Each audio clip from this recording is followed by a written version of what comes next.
Greetings, everyone. Pete Pardo here from Sea of Tranquility. Welcome to another episode of Ranking the Albums. Today, we're going to take a look at the discography of a American band that kind of spawned out of the Jefferson Airplane. I'm talking about Hot Tuna, which was originally kind of like a side project for vocalist, guitarist Jorma Kaukonen and bassist Jack Cassidy, till they decided to do that full time, right? So this is a band that kind of blues band, blues rock band, hard rock band, country rock band. They kind of did all of those things. Got their start in the very, very early 70s, released some albums throughout the 70s into the 80s, then did nothing for quite a while, and then came back in the early 90s, and then kind of went away for a bit, and then came back again and released another studio album. All through the time, though, played live fairly regularly or sporadically, depending on which decade you're talking about. But pretty cool band. Have some good albums they got. So it's an interesting discography, though, because I'm going to do 10 of their albums. But, this is going to be one of those weird catalogs where some of the albums that I'm going to cover are actually live albums, because these guys were notorious for going and releasing live albums kind of because they didn't want to go into the studio and spend the money to record in the studio, but they figure out, we'll just go out, we'll play some live shows, we'll play our new material, and we'll just record those. Cheaper, right? So you got some of their live albums are actually mostly new songs and cover songs, right? So you kind of have to include them. Although one of the live albums is like a traditional live album, but I'm going to throw that in here because it came out like back when during their kind of heyday. So let's get started here. Like I mentioned, we got 10 albums in total. I'm going to do them in my order of preference. I don't have hard copies of all of them. I got like half of them, so I'll show you the covers for the ones that I don't have. So my number 10 is going to be from 1990. It was, at the time, their first studio album in 14 years. It's called Paradise Found. And that's it right there. Paradise Found. So here you have Jorma Kaukonen and Jack Cassidy with drummer Harvey Sorgen. Second guitar player, Michael Falzarano. So generally speaking, they only had one guitar player, and that was Jorma Kaukonen. But not this time. So they brought on Michael, and also you got a guy named Galen Underwood on keyboards, plus some guest backup singers and things like that. So this album's got some some originals, lots of songs written by Michael Falzarano. All right, like a good chunk of the songs were written by him. It's mostly easy on the ears blues rock. Some of the highlights on this album, It's All Right With Me is a pretty gritty track. You got the stinging blues of AK-47, slower blues tracks shot in the act. You got some really good Jorma guitar work on Flying in the Face of Mr. Blue. Bulletproof Vest is kind of hard rocking. It's bluesy, but it's kind of hard rocking. To me, much of this album sounds very generic, kind of run-of-the-mill blues rock for 1990. It's kind of safe sounding. There's a lot of songs on here. In fact, there's probably too many songs on here. You got the covers that they do aren't all that inspiring. Falzarano's original songs are decent enough. The playing overall is really good. I think Jorma's vocals are okay here, but for me, there's just not a lot to get excited about on this particular album, unfortunately. So that one's going to come in at number 10 for me. Coming in at number 9, I'm going to go, this might be controversial for some people who are longtime fans of the band, but I'm going to go with Hot Tuna from 1970, their debut album. That's it right there. All right. It's a debut album, but their debut album is a live album. And like I mentioned before, they would often play new songs and covers live and just record the shows. So their live albums are not like typical band live sets, which are more like kind of greatest hits live type of thing. This is like, well, here's some new stuff we're playing, and we're going to just release it in a live set. So again, here you got a mix of covers and new original tracks. It's an all acoustic kind of like blues country setting. Featuring just Jorma Kaukonen and Jack Cassidy with Will Scarlett on harmonica. You know how much I love harmonica. This style is really normally not for me, as you know. But I will say Jorma's intricately layered guitar stylings on this album is pretty lovely. I mean, he's a great guitar player. Whether it's electric guitar or acoustic guitar, he's great at both. You got Hesitation Blues on here, Uncle Sam Blues, lots of blues titles. Death Don't Have No Mercy. You got a very lively, I should say. Know You Rider. Mama's Fate is pretty awesome. Yorma's kind of picking up a storm on the guitar on that one. Those are kind of the highlight tracks for me. But as I mentioned, acoustic countrified,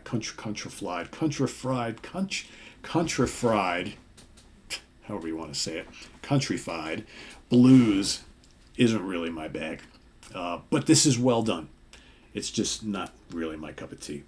All right, so that's number 9 for me. Number 8, we're going to go with, let me find the album here, from 2011, Steady As She Goes. All right, here's the album cover there.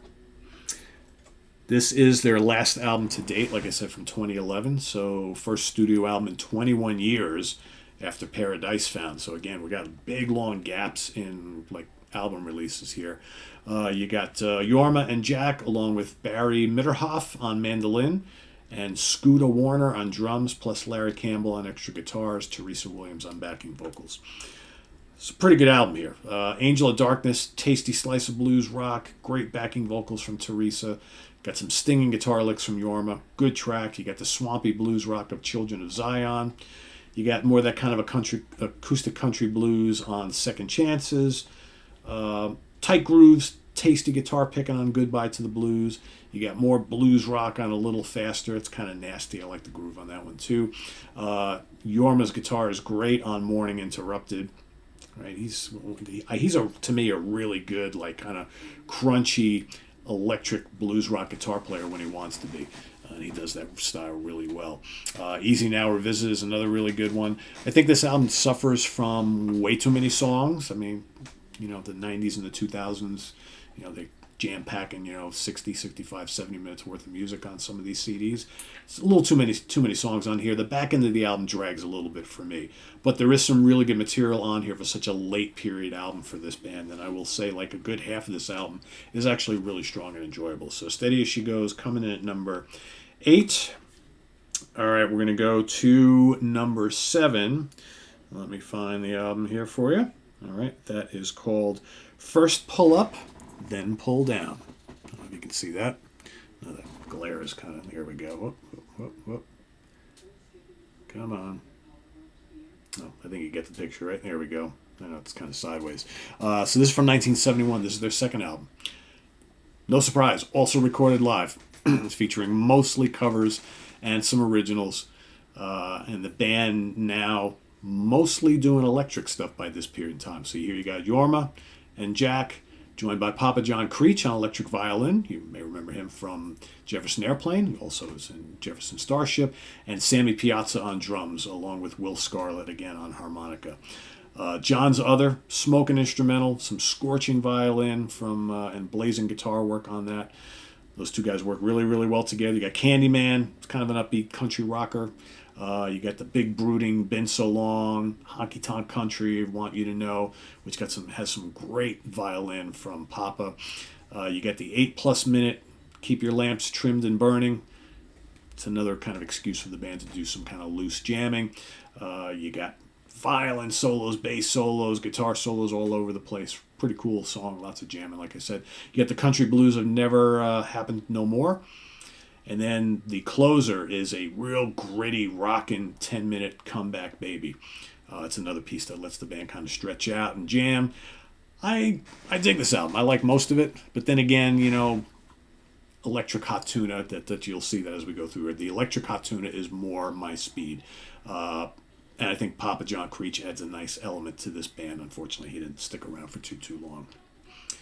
All right, next up, coming in at number 6, we're going to go with, let me find it here. We're going to go with Burgers. So Burgers is the debut studio album, so it's technically their third album, but it's their first full studio release. Got the same lineup as on First Pull Up. So again, you got Yorma, Jack, Papa, and Sammy. It's mostly kind of laid back country, blues, and folk, though. Highway Song, more of a rock song. Nice driving anthem. I kind of like that. Sea Child also rocks quite a bit. It's got some great sting and slide guitar work from Jorma.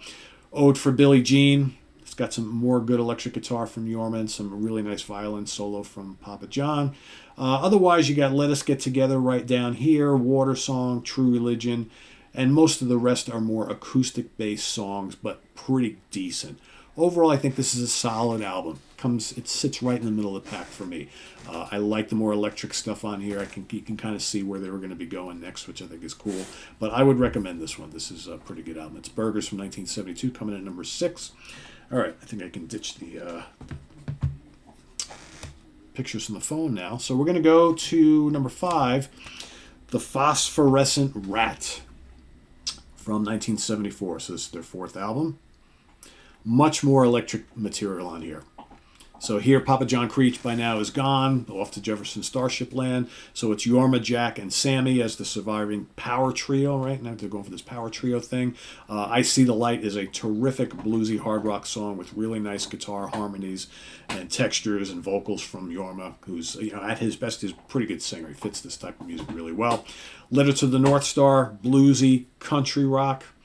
Easy Now features some absolutely scorching guitar from Jorma. And then you got the moody and melodic Corners Without Exits, which has some strings and a cool solo from Jorma as well.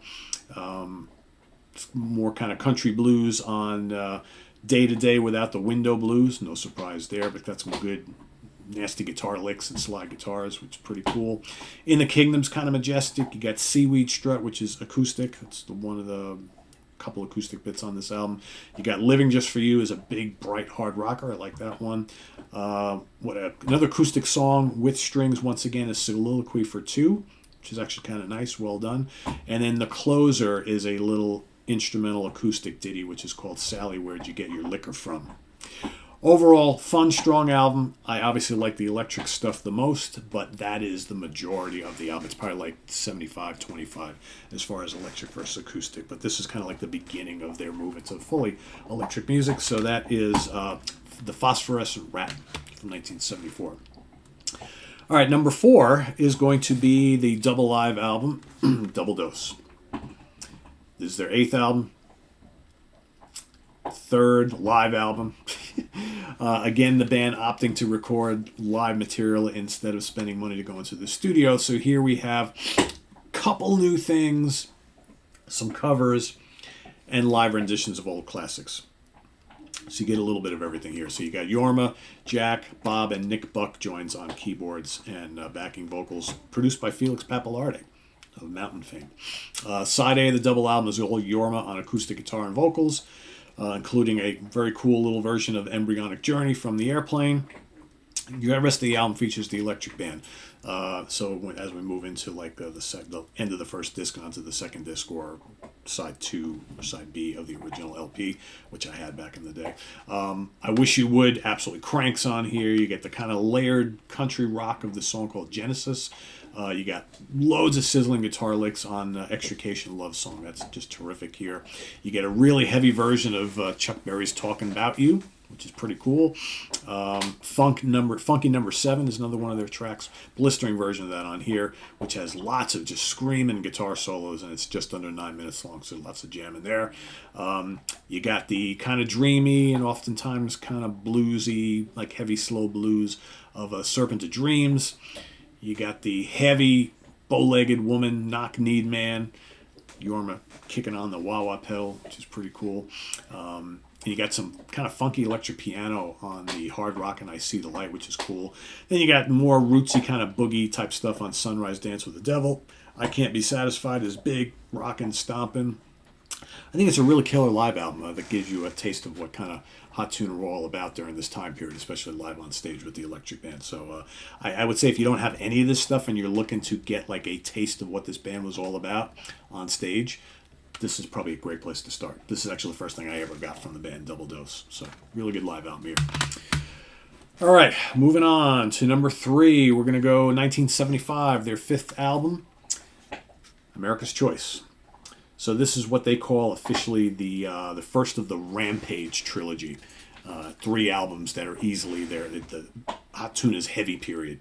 If, maybe not heavy compared to lots of other things, but for Hot Tuna, pretty heavy.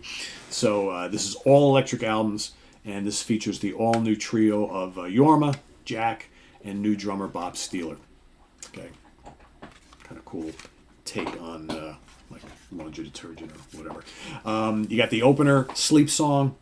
Kind of still has that kind of country rock edge, but maybe more kind of like Neil Young, Crazy Horse, right? That type of thing, when they get big and kind of fuzzy and noisy, but it's still at its essence kind of like country rock. You got Funky Number 7, which I mentioned from the live album. To me, almost sounds like the James Gang, and similar titles, right? It's big, bruising hard rock. It's got big groove, big riffs, scorching solos, big fat bass from Jack Cassidy, terrific bass player. Killer song. One of my favorite songs from the band Funky Number 7. You got Walkin' Blues, fuzzed out blues rock. You got Invitation, which is just catchy, high energy, straight ahead rock, right? Really good song, really good swirling kind of guitar lick on that song. You got Hint Single Number 1, which is another kind of driving anthem with great guitar solos, thumping rhythms. Serpent of Dreams, more of mid-paced, moody, atmospheric rocker. The wah-wah pedal comes in once again for I Don't Want to Go, and then you got the closer, Great Divide Revisited. Is kind of like a rootsy rocker with a really stinging guitar solo from Jorma.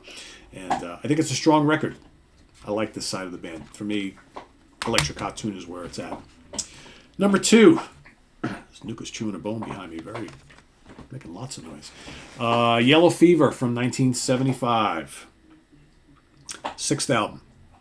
And continuing to kick up the fuzz with their heavy version of blues rock. Great cover of the Jimmy Reed classic Baby What You Want Me to Do is on here. You got the groove-laden Hot Jelly Roll. Free Reign is another heavy stadium-style rocker with lethal guitar riffs, licks, solos. Jorma's all over that one. You got the groovy and funky swamp rock of Sunrise Dance with the Devil. Really cool track. Kind of sounds like Frank Marino, Mahogany Rush to my ears. Very, very cool stuff. Just absolute killer guitars on this one, and it might be another one of my favorite songs from the band. Right, that's a couple. There's like a handful of tracks that are like I think head and shoulders above all their other stuff. That's one of them. You got Barroom, Crystal Ball. It's kind of majestic bluesy rock. You got Halftime, Saturation. Again, kicks in the fuzz.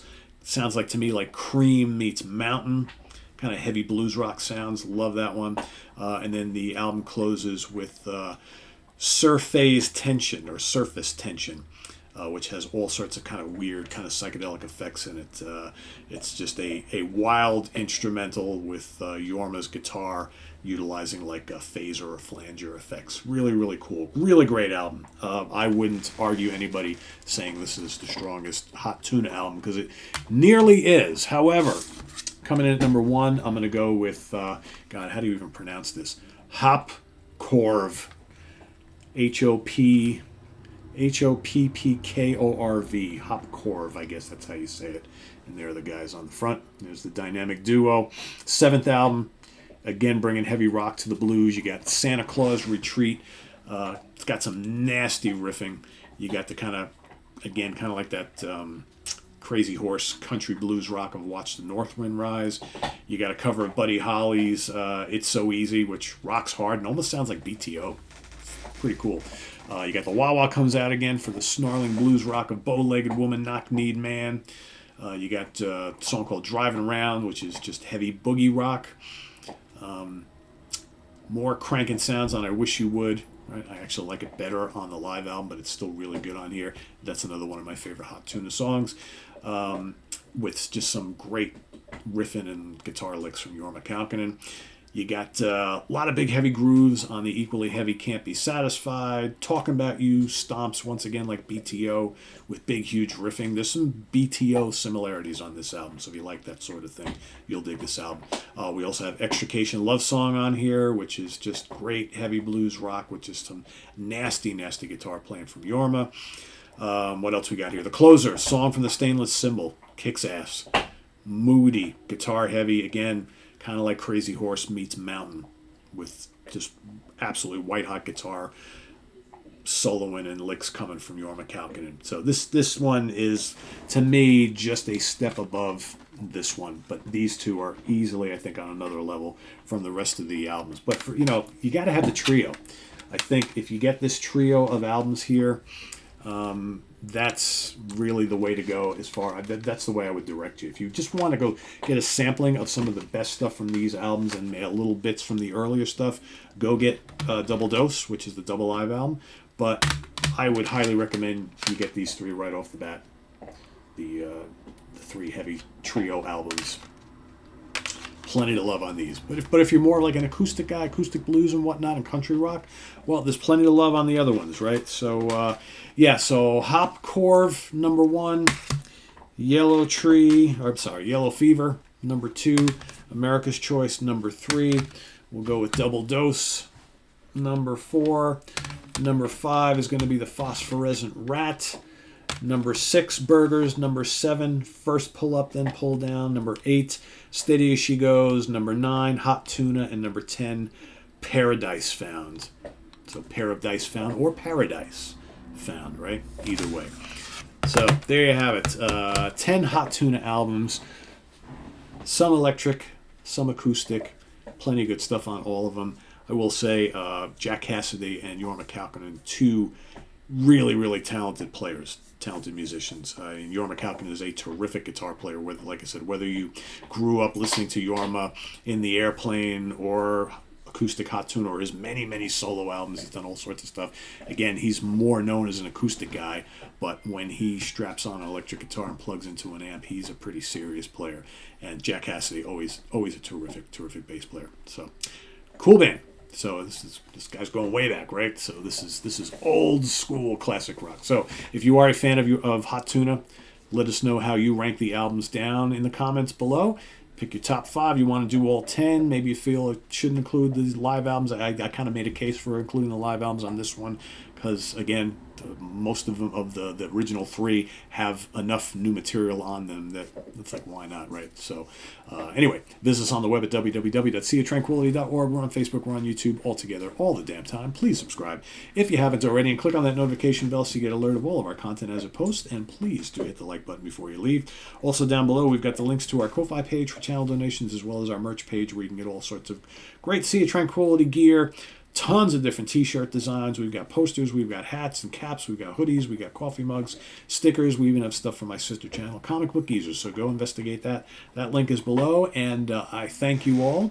We'll see you next week here, 1 week from today, for another episode of Ranking the Albums. I'm not quite sure what that's going to be yet. I got like 4 or 5 things that I'm juggling. I got to figure out what's going to be the easiest one to do next week, which I'm most prepared for, and that'll be the one. But I'll probably let you all know in a couple days. So stay tuned, and we'll see you then. Enjoy the rest of your weekend. Happy Sunday. I am Pete Pardo. Take care. Bye-bye.